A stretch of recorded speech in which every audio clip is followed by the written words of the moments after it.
வணக்கம். வாழ்க வளமுடன். முட்டை பன்னு இதை வச்சு ஒரு ரெசிபி பண்ணலாம். வாங்க அதை எப்படி பண்ணலாங்கிறத பார்க்கலாம். பன்னை இந்த மாதிரி கட் பண்ணி எடுத்துக்கணும். ஃபுல்லாகவே கட் பண்ணிடக்கூடாது. இந்த மாதிரி பாக்ஸ் மாதிரி தான் கட் பண்ணணும். இதே மாதிரி இப்போ நம்ம எக் ஆம்லேட் போடுறோம் பார்த்திங்களா, அதே மாதிரி உப்பு, பெப்பர் தூள், கறி மசாலா தூள் போட்டு எக் ஆம்லேட் ஃபஸ்ட்டு போட்டு எடுத்துக்கலாம்.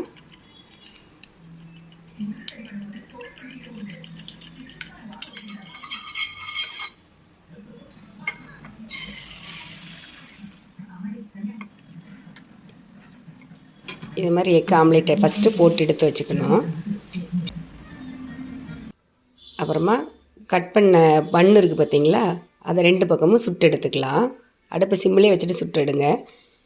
இந்த ஆம்லேட்டை 2ஆக பிச்சு அதை 2ஆக மடித்து மறுபடியும் லைட்டாக எண்ணெய் ஊற்றி 2 பக்கமும் திருப்பி போட்டுக்கு 2 பக்கம் திருப்பி போட்டுக்கிடணும். இப்படியே ஒவ்வொரு பண்ணால் சுட்டு எடுத்துக்கலாம். எக் பன்னு ரெடி ஆயிடுச்சு. இந்த பன்னை வந்து பிரேக்ஃபாஸ்ட்டாக எடுத்து சாப்பிட்டுக்கலாம், இல்லை ஸ்நாக்ஸாக கூட ஈவினிங் டைம் எடுத்துக்கலாம்.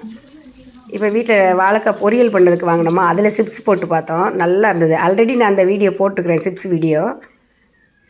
அவ்வளோதான், சிப்ஸும் போட்டு எடுத்தாச்சு. அதில் கொஞ்சமாக உப்பு, மிளகாய்த்தூள் போட்டு கிளறி சாப்பிட்ற வேண்டியதுதான். ஸ்நாக்ஸும் ரெடி ஆயிடுச்சு, பிரேக்ஃபாஸ்ட்டும் ரெடி ஆயிடுச்சு.